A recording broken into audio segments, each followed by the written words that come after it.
The term BIM, or Building Information Modeling, has been around for about 20 years. It's commonplace in architecture and engineering practices for at least 10 to 15. Now, despite the fact that it's here to stay, I still find when you go searching for videos on it, or if you ask somebody to describe it, you still get all sorts of techno descriptions of Revit models with parametric modeling and metadata. Well, frankly, these definitions still leave the industry quite confused about the whole thing. So whether you're brand new to the term or have been using it for years and you just haven't quite had the words to describe it, in the next few minutes I'm going to lay out my own definition of it and a description that I hope will demystify this three-letter acronym and bring it back to something that everyone can understand in plain English. And more importantly, we'll start to understand why it's making such a fundamental change in our industry, a technological change that, well, is so profound that I'm surprised most clients don't mandate it on all of their projects. My name is Krigh Bachmann, and we are building on BIM.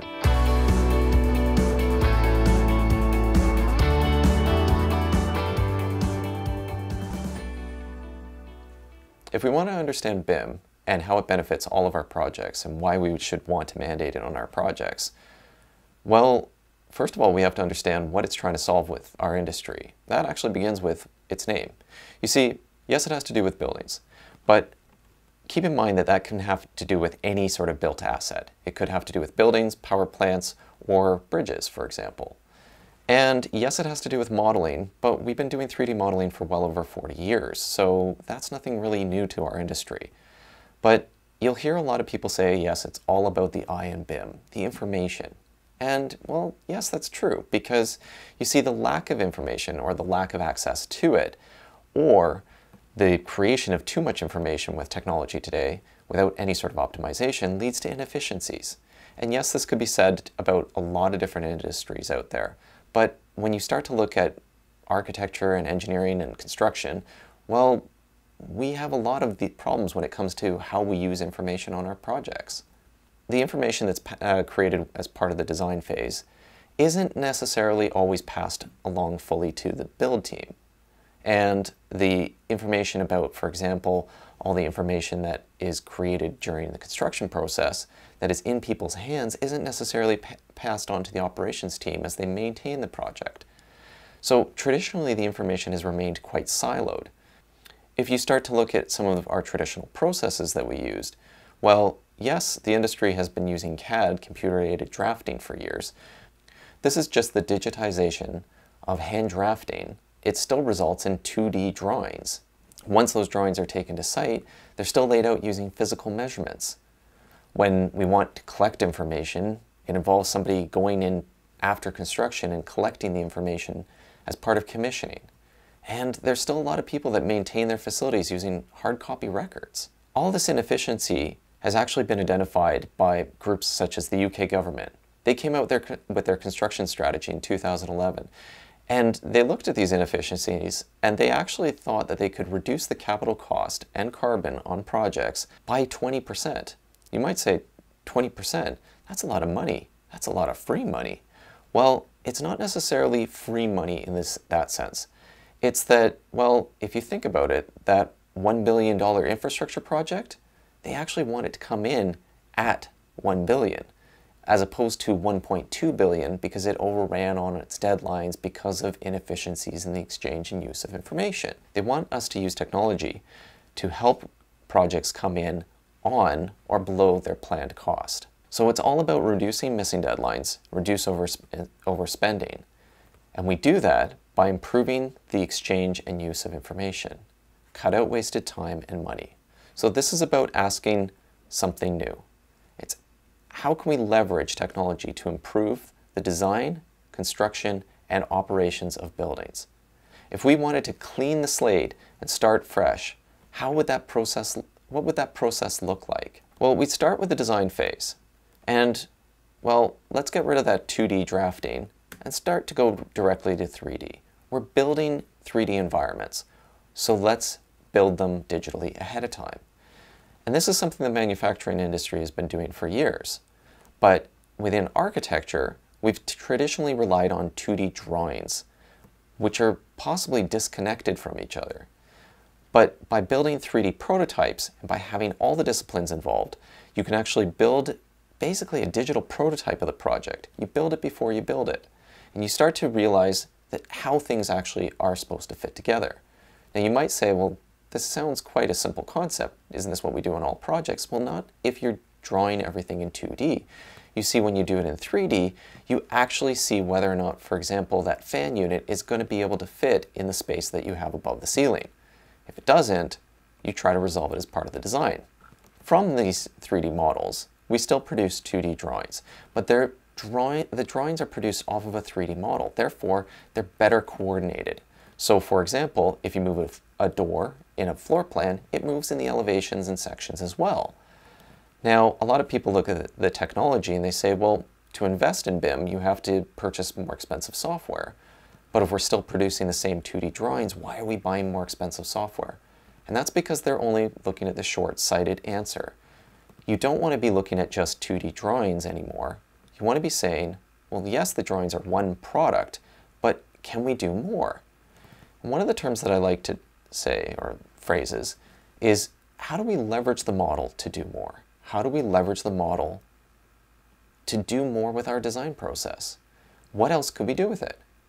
Well, perhaps we want to add in textures and people and vehicles. Perhaps we want to hook this up to virtual reality. Perhaps we want to visualize it. Now you might say, well, yes, we've been doing visualization models for years. We did those on CAD projects as well.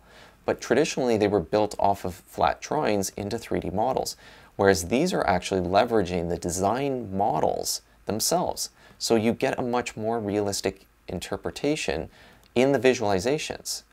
It's all sort of interconnecting the data to try to work off of one cohesive model. Visualizations is good, but what else can you do with 3D models? Well, you could be using those for analysis. Daylight analysis, such as these illustrations, or perhaps energy analysis, structural analysis. Because you're working off of 3D models and those models are accurate to what you're trying to design, well, you can start to do more with them. Speaking of analysis, one of the things that the industry likes to throw around is a term called clash detection. Now, we'll get into this in future videos, but what this is essentially trying to do is it starts to look for things like, for example, where all the ducts are going through beams. Now, this is something that traditionally, if you were just working off of 2D drawings, you wouldn't necessarily catch because it's all 2D. But because you're actually creating an information-rich model, you can say, I want to see where all the ducts are, and then I want to see where all the beams are. I want to see where all those clashes are occurring. And the computer system would be able to actually return an answer because it actually knows the intelligent information behind the model. And speaking of information, because the models can actually hold information, we can start to work with them in more intelligent ways. For example, you can start to take that model and say, well, I want to be able to visually inspect it much more quicker, right? So by taking that model and saying, shade all the 2-hour fire-rated walls deep red color, I can instantly read the models much quicker. This allows people to do their jobs faster and quicker and more efficiently and catch mistakes that otherwise might have gotten to site and then caused a delay because you're actually going back and catching them at that point. And this is basically how we could reimagine the design phase.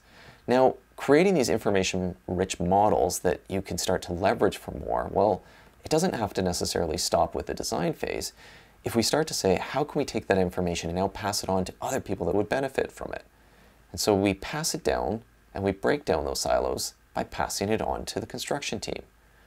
Now the construction team, as part of pre-construction, are going to instantly want to take that model, start to apply, for example, costs and timing to them, start to see the sequence of the build, and start to be able to do proper quantifications off of it. And this is just 2 ways that they can start to interpret the models. Now, the models might not necessarily be accurate to what, say, the trades would design. So if, for example, the mechanical trade actually redesigns the mechanical system and starts to build a proper model of it, well, you might need to run the clash detection again through that model.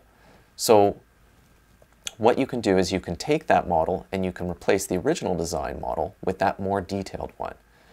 And you start to see how other people are starting to feed into this information model. The other piece of it is you might want to start to collect some data. So that doesn't necessarily have to be in 3D models. It might have to do with the specifications of certain equipment or, say, certain finishes such as paint. You can start to collect that information digitally and hold it connected to the actual 3D model. Now, all these 3D models are great, but what about the people on site? Well, perhaps they can actually use, say, tablets on site to actually look at the 3D models and look through what's happening there. They can also use the 3D models for actually coordinating things spatially. They can actually take the files and start to pinpoint certain points and then use things like robotic totaling stations to use lasers to say that's exactly the point where they need to core drill right through a slab. So you start to see how they can actually leverage the files on site. You can also use the models through the fabrication process by sending them out to people to reference. And all of this starts to benefit the construction team and the trades and everybody involved on site and as part of pre-construction. And they're starting to accumulate a lot more information about the project. But it doesn't have to end there, because if you actually think about it, well, if you're collecting all that information as part of construction, why not pass it over to the facilities and operations team? If we reimagine this process, if we've got 3D models, wouldn't it be great that you could actually use those instead of traditional 2D floor plans? So if we pass that model over to the facilities team, you can imagine that somebody that's, for example, maintaining a portfolio of properties, it would be beneficial because, well, they may not actually be on the site, but actually looking at 3D models instead of 2D floor plans allows them to understand what's happening at that facility. Perhaps it's also connected into a more intelligent system that tells them that they need to do some routine maintenance. So they call up the technician and arrange for them to go to site. While on site, that technician happens to use a tablet with the 3D model to understand the facility as they start to go through. Perhaps they service the units, but while they're there, somebody mentions that there's a buzzing sound coming from one of the ceilings in the meeting room. So they happen to take their tablet in there and, well, they want to inspect what's going on. They check the systems and, in fact, sure enough, one of the sensors is reading that one of the fan units is malfunctioning. That person that's going in to do the maintenance could go and get their ladder and climb up and poke their head up above the ceiling through an access panel to see what's going on, or perhaps they could actually just hold up their tablet and see right through the ceiling to identify exactly what's going on and understand it. Once they see that that fan unit, was actually serviced a week ago, and, well, it seems that the part that was installed in it was actually faulty. They just happen to have a replacement part in their van. They swap the parts out, but they want to make sure that all that information gets recorded. So they input the new serial number for the new part and the date and time that they serviced it, and there's a record that goes back into that main service. The person in the headquarters can see all this information to understand exactly what's going on. Now, if we start to look at this example, it sounds like a bit of a dream, because getting away from 2D floor plans, starting to understand everything in 3D, starting to have everything interconnected, well, it's sounding a lot more like sort of an air traffic control approach than a responding anytime anything goes wrong. And it starts to build a much different picture of how we can actually see the information flowing through a project. And this is how I like to sort of describe BIM to people. Once you start to see it as more than just, well, 3D models, and yes, it has to do with models, but it's a process, building information modeling or information management. It's starting to look at how do we actually manage this flow of information throughout a project. Now, if you want a proper definition, I like to describe BIM as a verb. It's a process. You can't just buy a BIM. And I like to describe it as building information modeling is a process of virtual design and construction that through the heavy use of technology integrates, connects, and embeds information with that virtual model. Now, what does that actually mean in plain English? Well, basically, we build it before we build it. We digitally prototype our projects. And we use technology to connect people with the information. And our main goal with all of this is to save time and money on projects.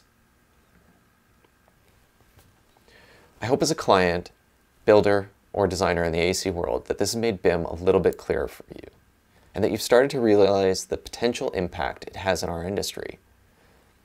BIM improves a process that has remained traditional for far too long. And this is just one vision of BIM, of what it might be, what it could be. And this is just the beginning, Because as I'll explain in future videos, well, BIM can vary in how you implement it and what levels you take it to. But the one thing that I've come to realize is that it's part of a foundation of technological change that's happening in our industry. Remember when I said, ask the question of how can you leverage the model? Well, BIM is allowing us to unlock a whole series of other technologies. This is why I called the series Building on BIM. Some talks will focus on BIM because if you don't get your foundations right, well, your project won't stand up. And even after 20 years, there's still a lot of confusion in our industry about BIM, let alone all the technologies that build on it. Especially with one group that has the most to benefit from the whole thing, and that really should be mandating on all their projects.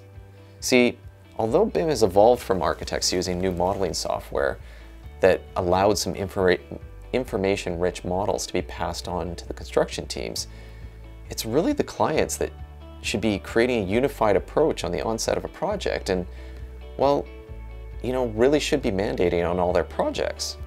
Now, how they go about doing that? We'll cover that in future videos, one block at a time, because we are building on BIM. Hey, thanks for watching. So what did you think? Did that help clear up what you thought of BIM? Make sure you leave a comment below and let me know. And if you like the video, give it a thumbs up. If you don't want to miss out on future videos, hit the subscribe button. We'll see you next time.